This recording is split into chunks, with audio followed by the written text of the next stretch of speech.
In 2019, the Director General of the ACC, Paulus Noah, was approached by the IPPR to provide input into the meaningful presence of civil society organizations in the anti-corruption landscape. Although Noah acknowledged their critical role, he also criticized Namibian civil society for being apathetic, stating that he has not seen civil society organizations organizing public marches against corruption.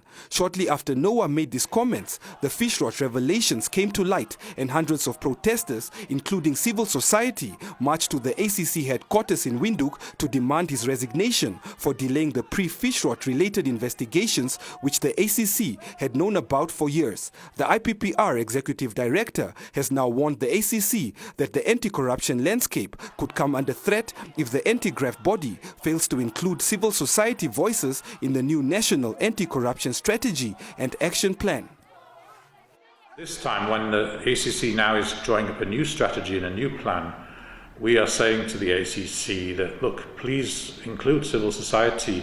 We have to do this together. And the signs are at the moment that the ACC will accommodate.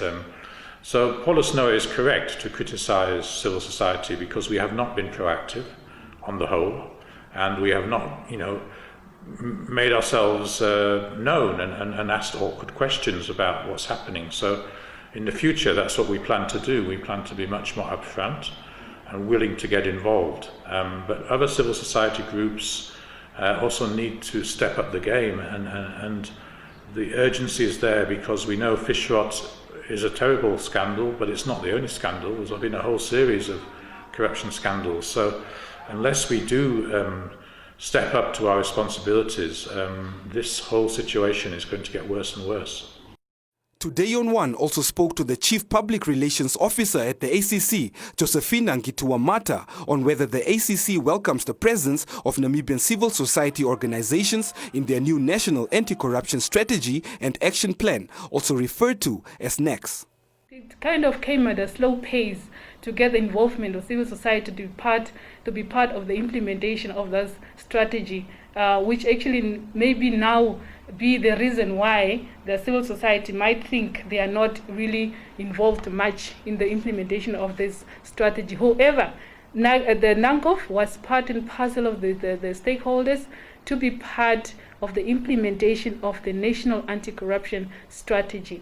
And maybe just to add also, we had quite a number of institutions that were involved when we implemented this strategy, which range from the private and public sectors. However, we, as I can mention, that we really had a little or not really much interest from the civil society. However, they must know that they are very important, and we really value them to be part of this fight against corruption. According to the ACC, the government of the Republic of Namibia signed the United Nations Convention Against Corruption on the 9th of December 2003 and ratified it on the 3rd of August 2004. Article 5 of the United Nations Convention Against Corruption also requires state parties to develop and implement a comprehensive national anti-corruption strategy.